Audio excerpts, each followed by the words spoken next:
Good day. Transformation Theater Productions presents Gifts of the Kingdom. And today we'll be broadcasting live from the Peter Mott House in historic Lawnside, New Jersey, with noted historian Linda Shockley. It is. We are on location at the Peter Mott House with noted African-American historian Linda Shockley. Yay! Thanks so much for having me. It is a pleasure having you show us about the Peter Mott House, and especially we know that some folks are trying to rewrite our history. So it is a pleasure to have you with us today. Well, thank you so much, Reverend Scott. It's a pleasure to be here, and it's a pleasure to have the opportunity to help expose this history and make it clearer to people, because frankly, much of our history has not been told. And the exciting thing is that we're still discovering more about not only our community, but also African American history in general. So I'm very excited to have you here today to talk about the Underground Railroad in Lawnside and the Peter Mott House Underground Railroad Museum. All right. Well, would you care to take us on a tour of the Peter Mott House? All right, well, I'd be glad to. So we're here in what was the kitchen and the 1871 addition to this house, which was originally built in 1845. So one of the things that is important for us to know is that Camden County did not come into existence until 1844. In 1832, Peter Mott was married to Elizabeth Ann Thomas in what was then Gloucester County. And we know that because there's a recording of that marriage listed at the Gloucester County Historical Society, and it simply says, Peter Mott and Elizabeth Ann Thomas, colored, married in 1832. And from there, we believe that Peter Mott and Elizabeth Ann eventually settled here in Lawnside, what was then known as Snow Hill. They purchased this property in about 1844. And in 1845, we believe this house was constructed here. There are lots of deeds in the Office of Records and Deeds in Camden County that have Peter Mott's signature, not only for this property, but for several other properties in the community. So it points to the fact that he was a man of means, according to the New Jersey Historic Trust and the New Jersey Historic Preservation Office, that he had a house of this size. This is a two-story house with an attic and a full basement. When we look at the census from 1850, we see that Peter is listed as a carpenter and a farmer. We also see that his worth at that time, not his worth as a human being who was being sold, but his net worth as a man and a property owner was $600 at that time, which indicates he was a man of means. Now, he started the Sunday school at Mount Pisgah African Methodist Episcopal Church in 1854. So this is a picture of Mount Pisgah African Methodist Episcopal Church in 1892 when they're celebrating the 100th anniversary of the church. That was organized in 1792 as the Snow Hill Church. It was a Methodist congregation and it was multi-ethnic. In the 1810s, Bishop Allen, that we now know as the founder of the African Methodist Episcopal Church, came to this area as a circuit preacher within the Methodist Church. And as he talked to people about forming this new denomination, members of this congregation started to have discussions among themselves, and they eventually voted to become part of the AME Church. That led to a fracturing so that you had a Methodist church move to Magnolia, and also other African Americans who didn't want to join the AME denomination formed a Wesleyan association, and they eventually purchased property and became Mount Zion United Methodist Church, which still stands on the White Horse Pike here in Lawnside or Snow Hill. Now, I mentioned this forming as Snow Hill Church because that was the name that Lawnside was known as, Snow Hill. And Snow Hill is a small community. It's still unclear to us the actual origins of it, but we know that it was not formed in 1840 because here's Mount Pisgah in 1792. So there were free African Americans living here, as well as people who escaped on the Underground Railroad. One of the great things about the Underground Railroad is that it was secretive, so we don't know a lot of the details because that was meant for safety. If we were to know more, it's possible that we would only know that through records based on prosecutions and court trials.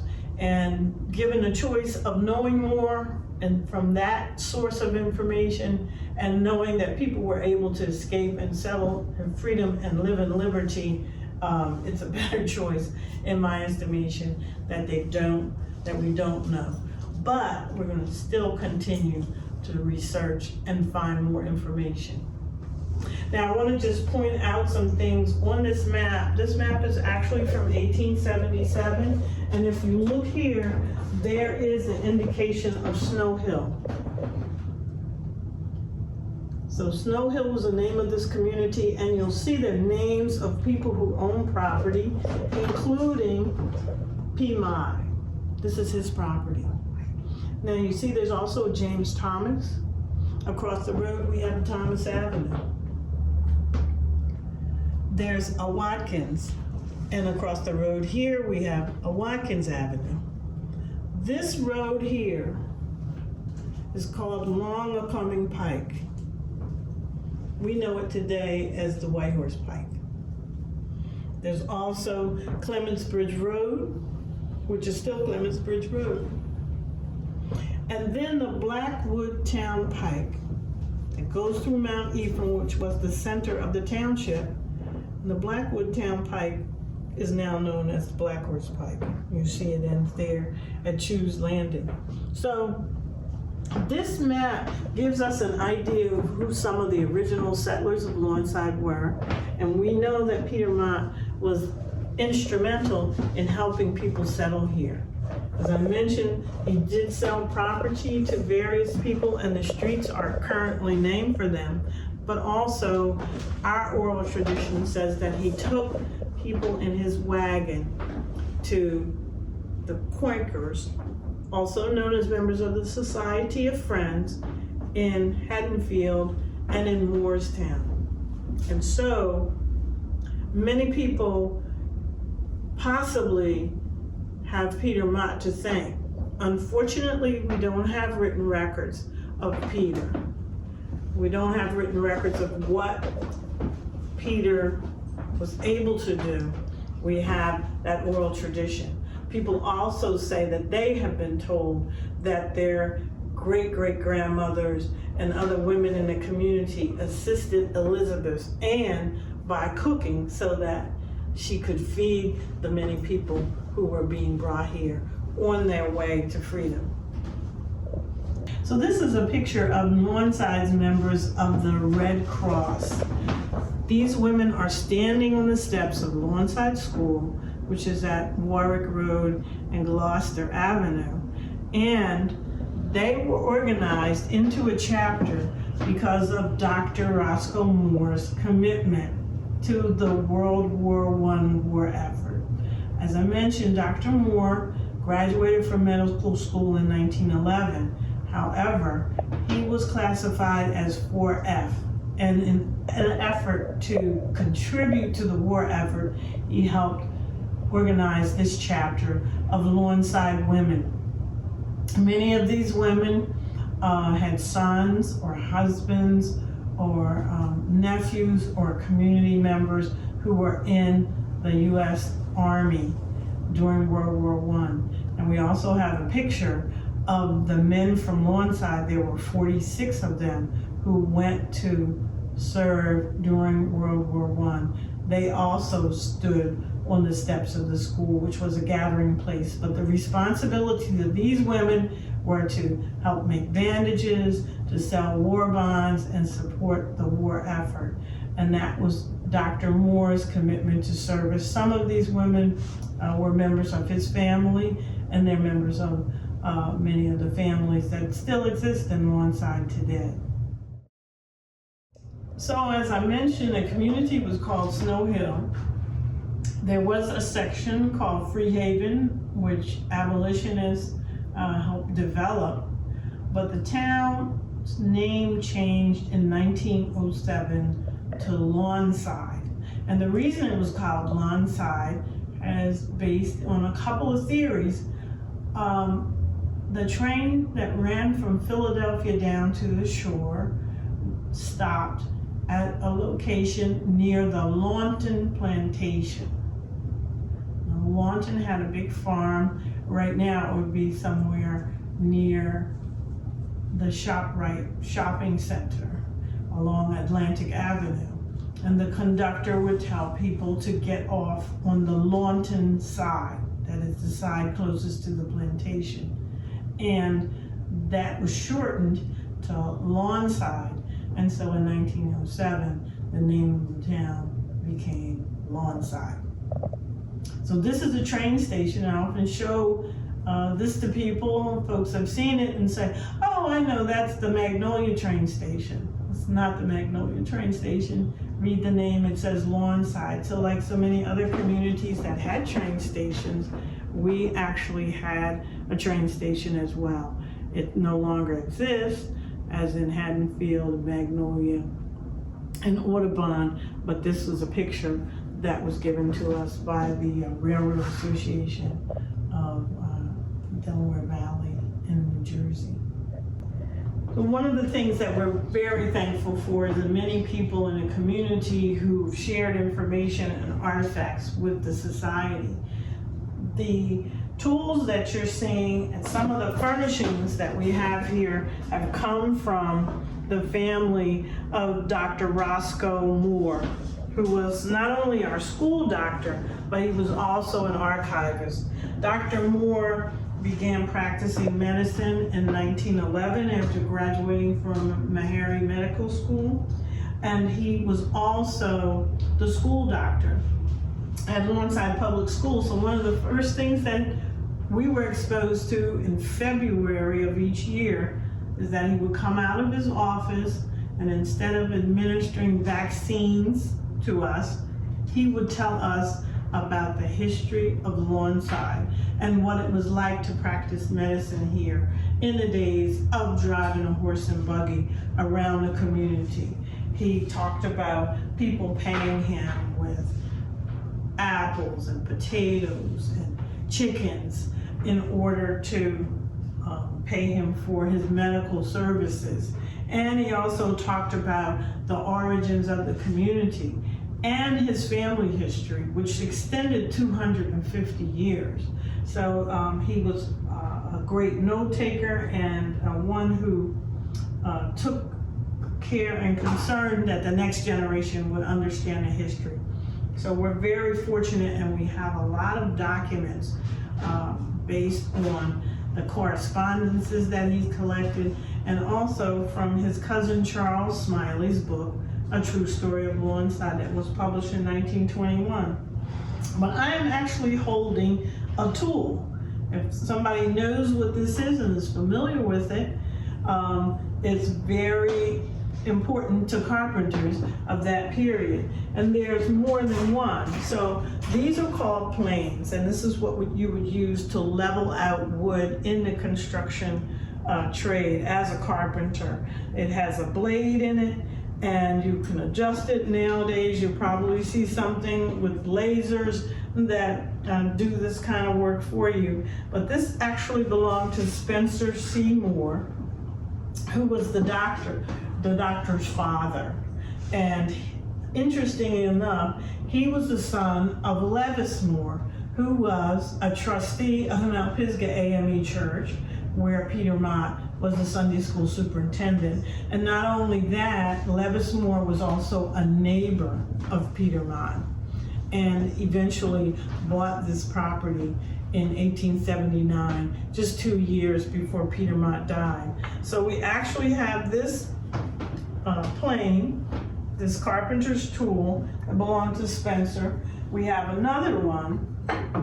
We also have a third carpenter's tool that belonged to someone named JP. So it's possible that Spencer borrowed it and didn't return it. So we have it now. We also have from Verline Still and Clarence Still, a coffee grinder. So you actually put the coffee beans in here and turn that crank, and you would get the grounds that you would then put in your pot. So Ms. Still also gave us some of these old-fashioned irons.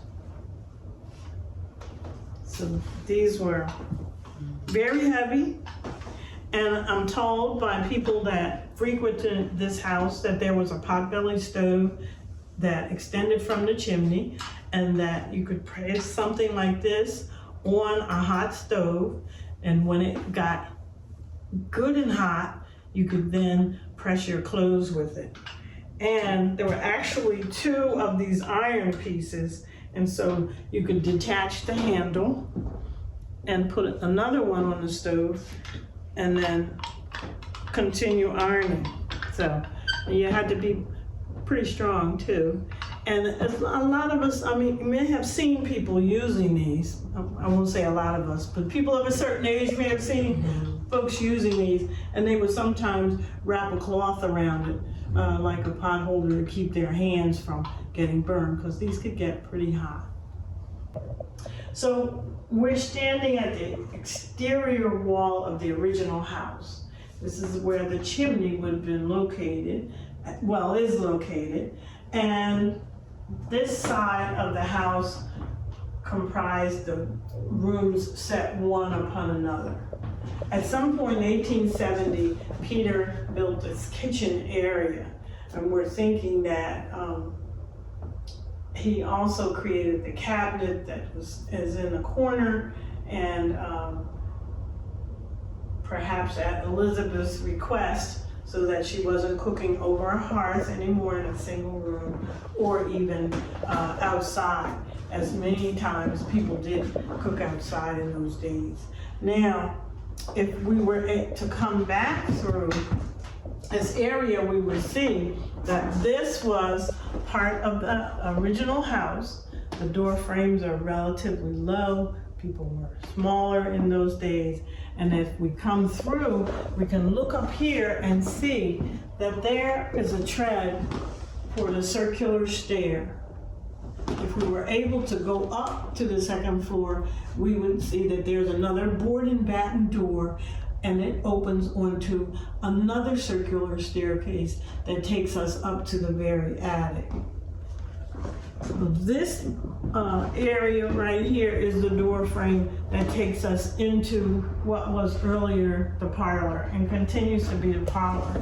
If we can look up the stairs, you see that they've added an additional wall, and you can go straight up to a room over the new kitchen and other rooms over the parlor. So we talk about construction and dating the house, and this board and batten door is one of the features that helped the architect, once again, date the house. This was a door that leads to the basement, and if you notice, it has an old-fashioned latch construction, so that if you lift this hook, it will actually unlatch the door and it can be opened. So I'm just trying to do this. And if you notice, there are 2 boards above and below, and we actually have 3 planks of wood that are attached. and this is called a board and batten door. If we were able to go up to the second floor, you would see that there's another door just like this that leads to the attic, which is also part of the features that help us identify the house. Age. One of the things that we were fortunate to have among our membership are quilters, artistic people who are able to put together a representation of quilts.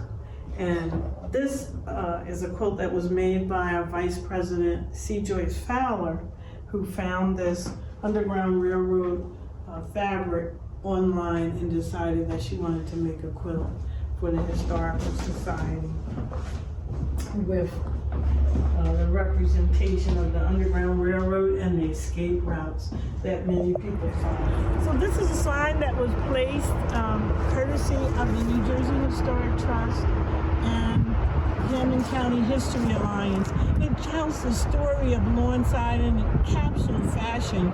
But these gentlemen here are first mayor and council who were elected in 1926. There's some pictures of the interior of the house, and then there's also the census from the state of New Jersey. If we look at the census, it shows that Peter and Elizabeth in 1850 were saying that they were born in New Jersey. The census of 1870 says that he was born in Delaware and she was born in Virginia. You know, why would they say that? We asked students, well, what happened between 1850 and 1870? The Civil War. So is it possible that they were not born in New Jersey and that they themselves were people who had escaped enslavement and come to this area? We were fortunate to receive this sign that tells a little bit of our story, and then also this sign from the William Pomeroy Foundation, which was placed in 2020, acknowledging that the house has been placed on the National Registers of Historic Places by the U.S. Department of the Interior. So we're very fortunate to have both of these signs, one informational and one commemorative. Mr. Shockley, thank you so much for taking time out of your schedule to enlighten us on Peter Mott and some of the history of Lawnside. How can students come and partake of some of this? Well, thanks so much for coming and visiting and giving us an opportunity. Students can come visit when teachers arrange tours for them. Okay. They can go to our website, www.petermotthouse.org, click on the tab for visit, and there are forms that they can use to set up visits. Someone will get back to them as quickly as possible because we love to have students come to visit. We're open to K through 12 and college students, as well as senior citizens groups, church groups, and civic organizations. It's a wonderful thing to have people come through, visit, and learn this history. All right, now if our viewers are anything like me, they're scrambling around looking for a pen to write down that information for the website. Can you give it one more time? Certainly, it's www.petermotthouse.org and click on the tab for visit. There's also a contact section and you can fill in that information and we will email you back. All right. Well, we can see how Peter Mott was one of the people who helped transform lives. And that is what our mission statement is at Transformation Theater. We want our lives to help others in transformation. And thank you so much, and God bless you in your mission. All right. Bless you.